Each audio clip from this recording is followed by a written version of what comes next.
vapors. It won't hurt my kid like cigarettes. Get your head out of the cloud. Talk to your kid about vaping. Visit talkaboutVaping.org.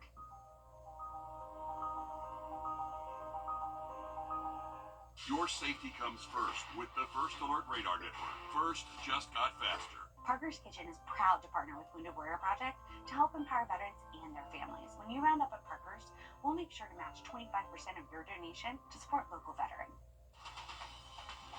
Live from Augusta, you're watching News 1226 this morning.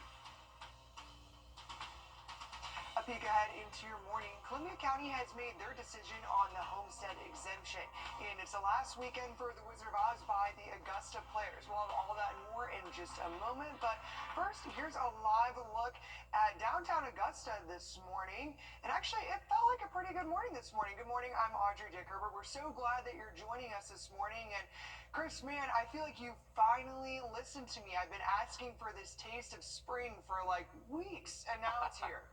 It is here, and guess what else is here? Oh no, what? Well, the month of March, and that means it is meteorological spring. So it's all official. It is official in my book as far as record keeping for weather, and really as far as how the weather behaves. It's springtime. So yeah, first day of spring in a lot of ways, especially scientific. Of course, the traditional spring's still a few weeks away, but hey, the meteorological version is good enough for me. I'm that's happy what with I that. think, but I'm biased.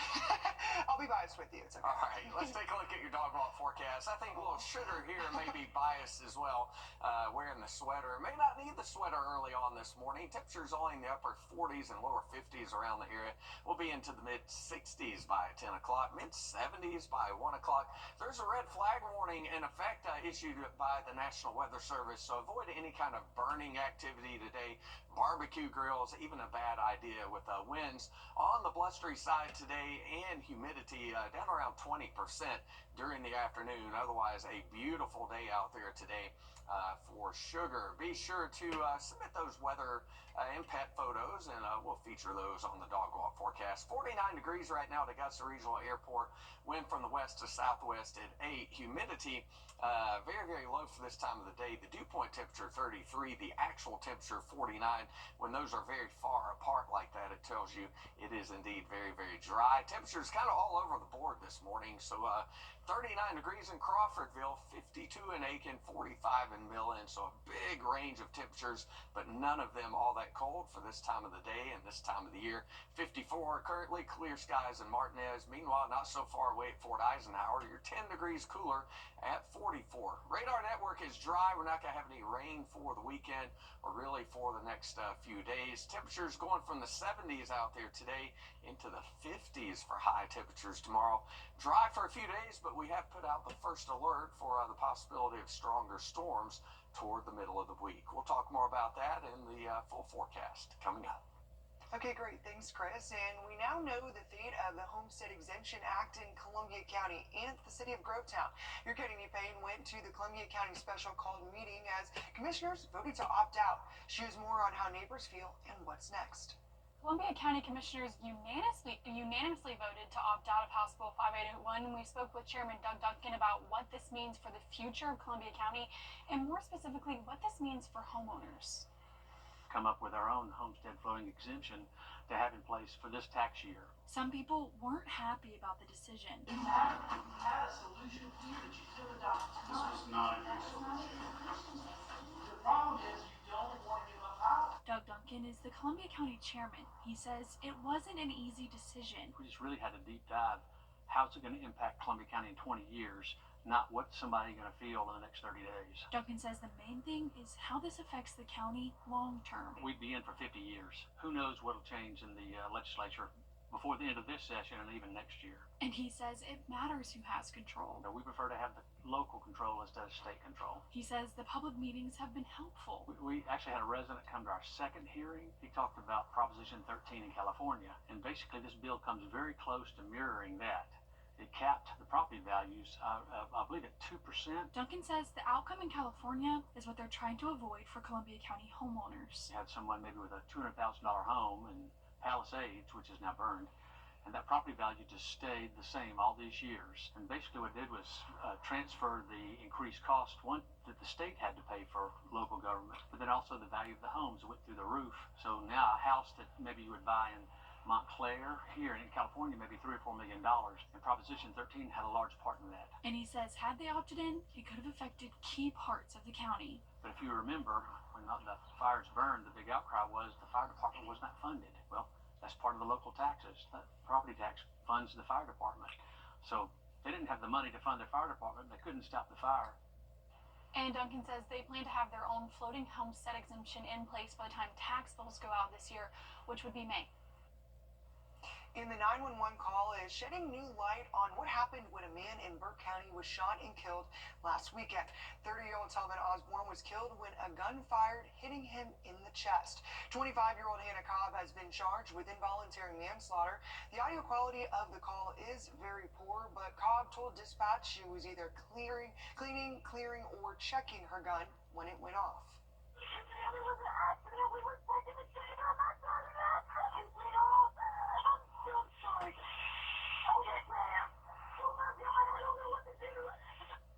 Later in the call, Cobb says it was stuck in the chamber and she accidentally pulled the trigger.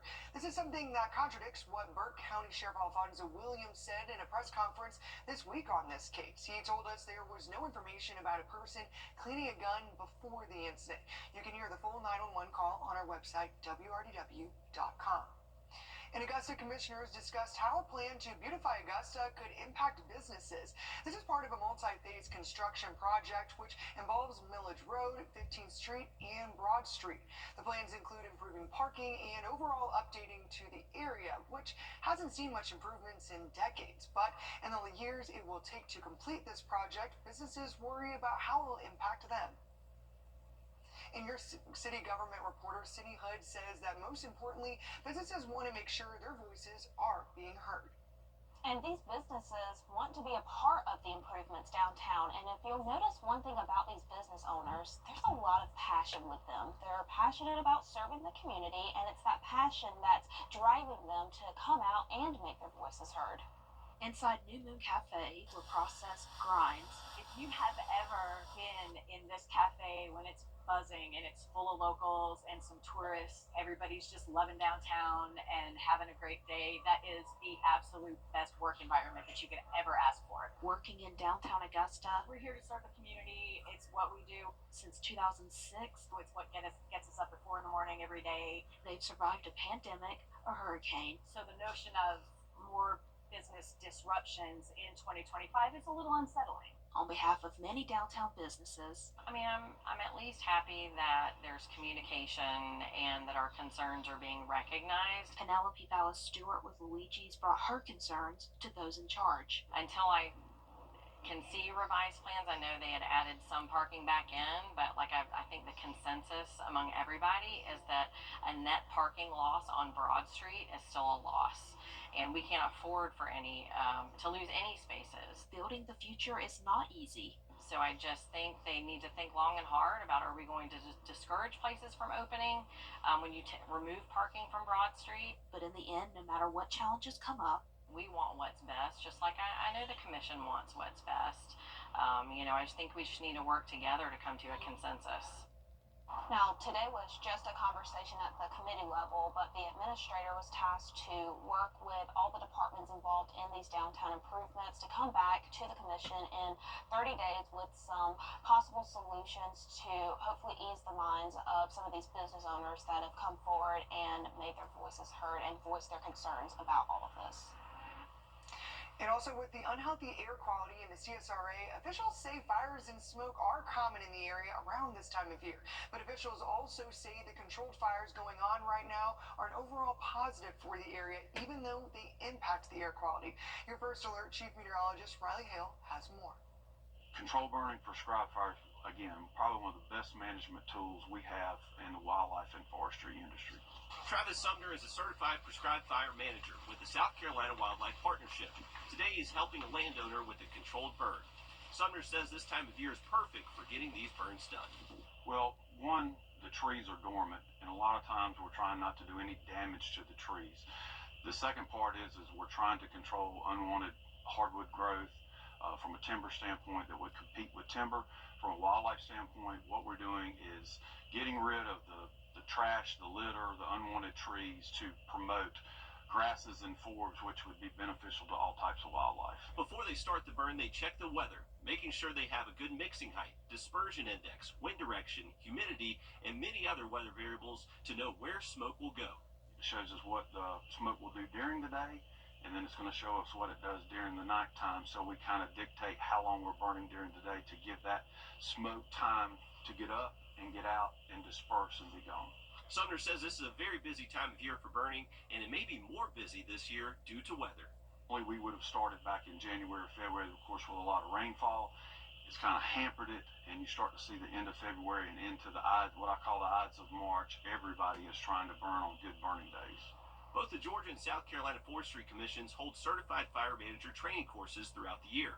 There are also other agencies like the South Carolina Wildlife Partnership to help private landowners with performing controlled burns. Sumner adds that Hurricane Helene is also impacting burns, with uncollected debris still left over, becoming more fuel on the ground. Sumner also encourages you to be careful when starting a fire yourself. Yeah, that's right. A red flag warning is in effect for breezy and very low humidity conditions today. So definitely a very relevant story there for your Saturday. Cold front will move through later on today, but not before we get to enjoy another warm day in the 70s. We'll have all the details on your forecast when we come back.